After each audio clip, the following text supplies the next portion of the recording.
আসসালামু আলাইকুম। মুসলমানদের বিরুদ্ধে কেন হঠাৎ আক্রমণ শুরু করলেন মোদি? এই নিয়ে একটা বিশ্লেষণী লেখা লিখেছেন। তিনি হচ্ছেন অপূর্বানন্দ। তিনি ভারতের দিল্লি বিশ্ববিদ্যালয়ের হিন্দির শিক্ষক। সেই সঙ্গে তিনি সাহিত্য সংস্কৃতি নিয়ে সমালোচনামূলক বিশ্লেষণ করেন। এখানে বলা হচ্ছে ভারতের লোকসভা নির্বাচনে 7 ধাপে ভোট গ্রহণ শুরু হয়েছে।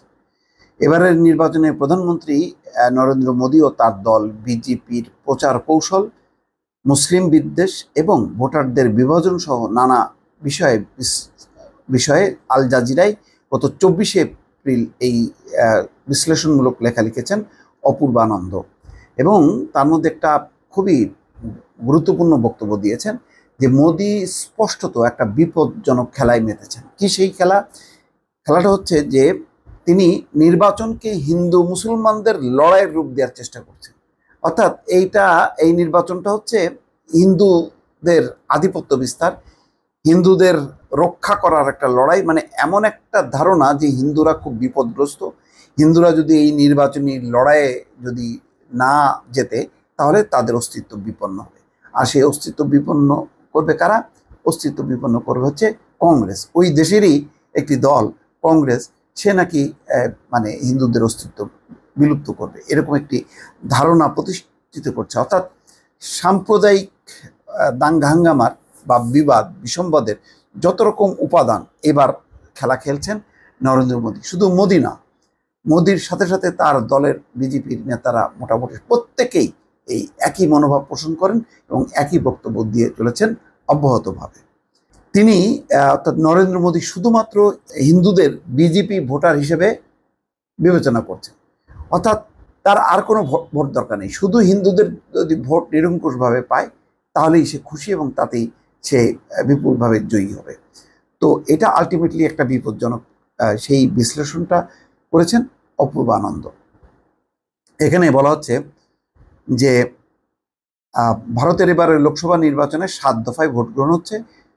প্রধানমন্ত্রী নরেন্দ্র মোদী ও তার দল বিজেপি হিন্দুদের স্বার্থ রক্ষার ত্রাণকর্তা হিসেবে নির্বাচনে লড়ার কৌশল বেছে নিয়েছেন। এটা স্পষ্ট করা হয়েছে, হিন্দুদের স্বার্থের সুরক্ষা মানে মুসলমানদের কাছ থেকে তাদের সুরক্ষিত রাখা। মোদী ও বিজেপির মতে মুসলমানদের সঙ্গে মিলে সংখ্যাগরিষ্ঠ হিন্দুদের বিরুদ্ধে ষড়যন্ত্র করছে বিরোধী দল কংগ্রেস।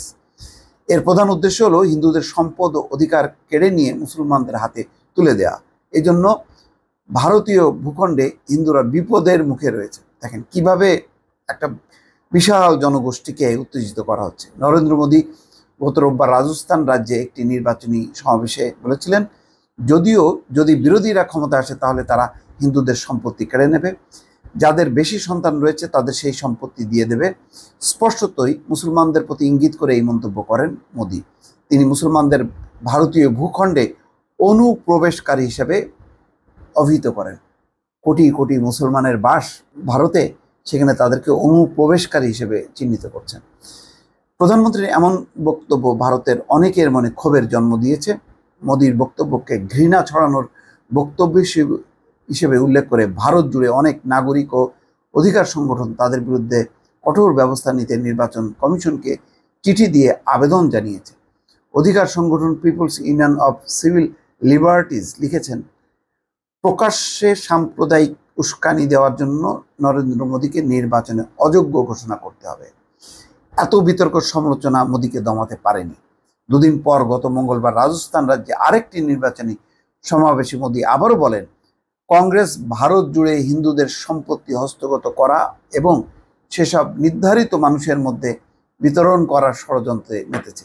নির্ধারিত মানে ওই মুসলমানদেরকে বলছেন নির্ধারিত। শুধু কি তাই, মোদী আরও অভিযোগ করেছেন কংগ্রেস শিক্ষা, চাকরি, সরকারি প্রকল্প থেকে অনগ্রসর শ্রেণী, তফসিলি জাতিগোষ্ঠী ও আদিবাসীদের জন্য নির্ধারিত কোটা কেড়ে নেবে। সেসব কোটা দেওয়া হবে মুসলমানদেরকে। অর্থাৎ বলছে এইসব কোটা কেড়ে নিয়ে মুসলমানদেরকে দেওয়া হবে। এর মধ্য দিয়ে মোদী স্পষ্টত পিছিয়ে পড়া হিন্দু ও দলিত ভোট বিজেপির বাক্সে টানার চেষ্টা করছেন। মোদী ও বিজেপির এমন আচরণ ও প্রচার কৌশল স্পষ্টত ভারতের নির্বাচনী আচরণবিধির লঙ্ঘন, কেননা এতে ধর্মীয় ও সম্প্রদায়ের ভিত্তিতে ভোটারদের বিভাজন, ভোট চাওয়া বা প্রচারে নিষেধাজ্ঞা আরোপ করা হয়েছে। প্রচারে সাম্প্রদায়িক বক্তব্য, ভারতের গণপ্রতিনিধি আইনেরও লঙ্ঘন। এতে দোষী সাব্যস্ত হলে যে কারো সর্বোচ্চ 6 বছরের কারাদণ্ড হতে পারে। মোদী একাই নন, গত মঙ্গলবার উত্তরপ্রদেশে মুখ্যমন্ত্রী যোগী আদিত্যনাথ কংগ্রেসের বিরুদ্ধে তোপ দাগেন। তিনি বলেন, কংগ্রেস ভারতে ইসলামিক আইন প্রতিষ্ঠা করতে চায়। যোগীর এমন মন্তব্য ছিল ভারতে ইসলামীকরণের ভীতি জাগানোর একটি সুস্পষ্ট অপচেষ্টা। তো এই হলো অবস্থা। মানে মোট কথা, বিজেপি এবং তার মিত্ররা, মানে তার সহযোগীরা এখন পুরোপুরি মুসলিম বিদ্বেষ কাজে লাগিয়ে একটা ধর্মীয় উন্মাদনা তৈরি করে নির্বাচনী বৈতরী পার করার চেষ্টা করছেন। তার বিপরীতে প্রগতিশীল রাজনৈতিক দল, গণতান্ত্রিক শক্তি কতখানি টিকতে পারবে এইরকম একটি হাওয়ার মুখে, সেটি এখন দেখার বিষয়। দর্শক ভালো থাকবেন, আল্লাহ হাফেজ।